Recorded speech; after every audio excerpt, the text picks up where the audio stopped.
नमस्कार, मैं रवि कुमार। स्वागत करता हूँ आपका पिनाका वॉइस के इस पॉडकास्ट पर। आज हम हाजिर हैं हरियाणा चुनावी माहौल पर चर्चा करने के लिए। हमारे साथ मौजूद हैं हमारे गेस्ट पंकज जैन जी।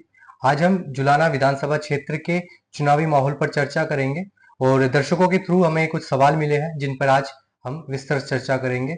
तो चलिए शुरू करते हैं। सबसे पहले पंकज जी, मैं आपका स्वागत करना चाहूंगा इस पॉडकास्ट की सीरीज को लीड करने के लिए और इस वीडियो में वापस उपस्थित होने के लिए।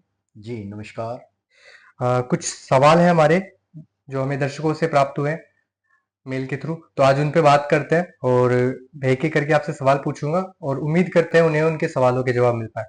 तो मैं जानना चाहूंगा सर, पहला सवाल में विधानसभा जुलाना के अंदर 2024 के इस चुनाव में प्रमुख उम्मीदवार कौन कौन है? जुलाना विधानसभा में अब की बार मुख्य कांग्रेस और बीजेपी के बीच ही मुकाबला है। तो कांग्रेस की जो उम्मीदवार हैं, वो मीडिया में काफ़ी सुर्खियां प्राप्त कर चुकी हैं, विनेश फोगाट जी। और बीजेपी के जो कैंडिडेट हैं, कैप्टन बैरागी जी, जिनको टिकट मिला है, तो दोनों प्रत्याशी कांग्रेस और बीजेपी से मैदान में हैं। जी, नेक्स्ट सवाल में हमारे दर्शक पूछ रहे हैं, मौजूदा विधायक का प्रदर्शन जुलाना में चुनाव को कैसे प्रभावित कर रहा है? देखिए, 2019 में यहाँ से जेजेपी के टिकट पर अमरजीत ढांडा जी चुन करके आए थे और काफी लगभग 61-62 हजार के आसपास मत उन्होंने प्राप्त किए थे। और जुलाना विधानसभा में 49% के आसपास उनको वोट मिले थे टोटल। और लेकिन अब कहीं भी वो लाइन में नहीं है। अब विनेश फोगाट जी मीडिया में काफी सुर्खियां प्राप्त कर चुकी हैं और उनको टक्कर देने के लिए सामने से बीजेपी पार्टी के प्रत्याशी बैरागी जी ही इस बार है। इस बार मैदान में दिखाई दे रहे हैं। चलिए, नेक्स्ट सवाल लेते हैं। 2024 के चुनाव में पहले जुलाना में मतदाताओं की प्राथमिक चिंताएं क्या है? जुलाना के मतदाताओं की चिंता है कृषि क्षेत्र में कि फसलों के समर्थन मूल्य को सभी फसलों पर और ज्यादा से ज्यादा बढ़ाया जा सके। दूसरी बात है, गांव में, क्योंकि जुलाना ग्रामीण क्षेत्र है, तो बिजली जो है 22 से 24 घंटे मिल सके ग्रामवासियों को। और एक समस्या कहीं ना कहीं बेरोजगारी से जुड़ी हुई भी है और एक मुद्दा अग्निवीर से जुड़ा हुआ भी इसमें रहने वाला है। हालांकि दोनों ही पार्टियां, दोनों ही दल अपने अपने तरीके से लोगों को अपने अपने पाले में लाने का प्रयास कर रहे हैं। दोनों ने ही अपने अपने संकल्प पत्र की घोषणाएं कर दी हैं और अब जो है मैदान में मुकाबला देखने वाला रहेगा कि किसके पक्ष में रहता है। चलिए, जुलाना में जनसांख्यिकीय परिवर्तनों ने इस विधानसभा चुनाव की चुनावी गतिशीलता को कैसे प्रभावित किया है? जुलाना में लगभग इस सीट पर जाट समाज का ज्यादा प्रभुत्व है। उसके बाद ब्राह्मणों की भी ठीक ठाक संख्या है। उसके बाद ओबीसी और एससी बीसी कैटेगरी के वोटर्स भी लगभग लगभग 20% मात्रा में हैं। तो प्रत्याशी जाट समाज से ही हैं, कांग्रेस के प्रत्याशी जो हैं विनेश फोगाट जी। तो इसीलिए अब की बार जो है उनका मैदान में पाला बढ़ता हुआ ग्राफ लग रहा है।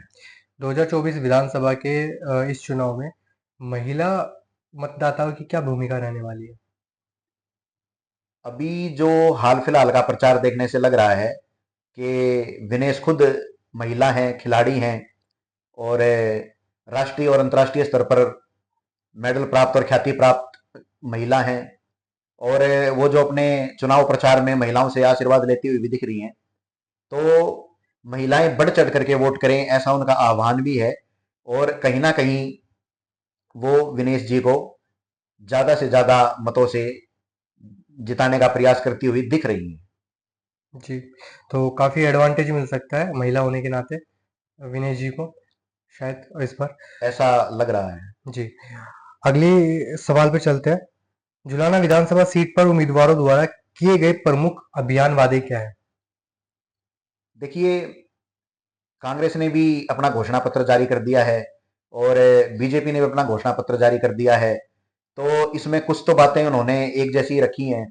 जैसे हर घर में सिलेंडर का रेट 500 रुपये दोनों ने ही रखा है, और बुढ़ापा पेंशन बढ़ाने के लिए दोनों ने ही अपने घोषणा पत्र में बात रखी है। 2 लाख रोजगार सरकारी नौकरियां देने के लिए भी दोनों ही पार्टियों ने अपने घोषणा पत्र में ये वादा रखा हुआ है। और युवाओं को रोजगार के ज्यादा से ज्यादा अवसर प्रदान करने का भी दोनों ने अपने घोषणा पत्र में ये बातचीत रखी हुई है। और जितने भी अग्निवीर के सैनिक होंगे अब की बार प्रदेश में, तो उनको कहीं ना कहीं नौकरी में एडजस्ट करने के लिए ये भी बीजेपी ने अपने संकल्प पत्र में रखा है। और हरियाणा के युवाओं को रोजगार में और हरियाणा में ही और उद्योगों में रोजगार में बढ़ावा देने के लिए ये कांग्रेस पार्टी के भी घोषणा पत्र में है और बीजेपी के संकल्प पत्र में भी ये है। डिफरेंस क्या है दोनों के संकल्प पत्रों में? क्या जो वादे अभी किए जा रहे हैं बीजेपी और कांग्रेस के द्वारा, उनमें कॉमन जो आपने बता दिए हैं, लेकिन जो वादे ऐसे हैं जो डिफरेंशिएट करते हैं दोनों पार्टियों के घोषणा पत्र को, वो वादे क्या है? बस डिफरेंस इसमें इतना ही है कि एक कांग्रेस का घोषणा पत्र है और एक बीजेपी का है, लेकिन 90% दोनों ने एक दूसरे से मिलते जुलते हुए ही अपने अपने जो पक्ष हैं उन्होंने जनता से जाकर के बीच में सर्वे करवाया होगा। तो लगभग लगभग उन्होंने जनता के जो मांग हैं उनको अपने अपने घोषणा पत्र और संकल्प पत्र में स्थान दिया है। चलिए, अगले सवाल पर चलते हैं। जुलाना में स्थानीय नेता और जमीनी स्तर के आंदोलन चुनाव परिणाम को कैसे आकार दे रहे हैं? जुलाना में स्थानीय नेता हैं, कांग्रेस पार्टी के उम्मीदवार हैं विनेश जी, और बीजेपी के हैं जो बैरागी जी। तो वैसे तो दोनों ही जुलाना से बाहर के हैं। जी। ना तो बैरागी जी जुलाना में रहते हैं और ना विनेश जी जुलाना की हैं, वो तो ब्याही हुई है जुलाना में। तो इससे मतलब जो फर्क पड़ेगा वो तो जनता समझदार है, तो वो अंदाजा लगा ही लेगी। हम्म। और इसमें मेरे को तो बाकी कोई खास ऐसी बात लग नहीं रही है। ये काफी इंटरेस्टिंग फैक्ट है, दोनों के दोनों बाहर से हैं। अगर एक अंदर से होता तो एक तरफ झुकाव देखा जा सकता था। चलिए, नेक्स्ट सवाल पे चलते हैं। 2024 में जुलाना विधानसभा सीट पर मतदान प्रतिशत को लेकर क्या उम्मीदें हैं अभी? मतदान प्रतिशत तो 70% के आसपास रहना चाहिए जुलाना में। पिछली बार भी अमरजीत ढांडा जी काफी अच्छे प्रतिशत में उनको मतदान मिला था, केवल लगभग 49% तो वोट उन्होंने प्राप्त कर लिए थे। और इसमें विधानसभा के जो मतदाता हैं उन्होंने भी अच्छी खासी प्रतिशत में मतदान किया था। जी, इस पॉडकास्ट के लास्ट सवाल पर हम आते हैं। और आज अ, इस पॉडकास्ट में हम ये लास्ट सवाल इसलिए ले रहे हैं क्योंकि आपकी तरफ से हमें इतने ही सवाल मिले हैं। इसके बाद हम पॉडकास्ट को और कंटिन्यू करेंगे, लेकिन नेक्स्ट सीरीज में। तब तक आपसे आग्रह रहेगा कि अगर आप कुछ पूछना चाहते हैं तो हमें ज़रूर सवाल पूछें कमेंट के माध्यम से। और हमारा नेक्स्ट और लास्ट सवाल है, राष्ट्रीय राजनीतिक रुझानों ने इस चुनाव में जुलाना में मतदाता व्यवहार को कैसे प्रभावित किया है? देखिए, जो जुलाना विधानसभा है वो थोड़ी हॉट सीट टाइप सी बन गई है, क्योंकि राष्ट्रीय और अंतर्राष्ट्रीय ख्याति प्राप्त खिलाड़ी विनेश फोगाट यहाँ से चुनाव लड़ रही हैं। और मीडिया की सहानुभूति जब से वो खिलाड़ियों के लिए आंदोलन में पिछले लगभग लगभग 8-10 महीने से जुड़ी हुई हैं, तो मीडिया में काफी उनका नाम अ, पिछले 10 महीने से चल रहा है। और इसीलिए कहीं ना कहीं ये चुनाव थोड़ा सा राष्ट्रीय स्तर पर भी प्रभावित होता हुआ दिख रहा है। लास्ट में एक अल्टीमेट और सवाल ले लेते हैं कि दोनों पक्ष में से पलड़ा किधर की तरफ जाता हुआ दिखाई दे रहा है? देखिए, अभी प्रचार का समय है, कम से कम 2 हफ्ते से ज्यादा हैं। लेकिन क्योंकि विनेश जी एक बड़ा नाम मीडिया में बन चुकी हैं, तो लग ये रहा है कि विनेश जी कहीं ना कहीं मजबूत दिखाई दे रही है मैदान में।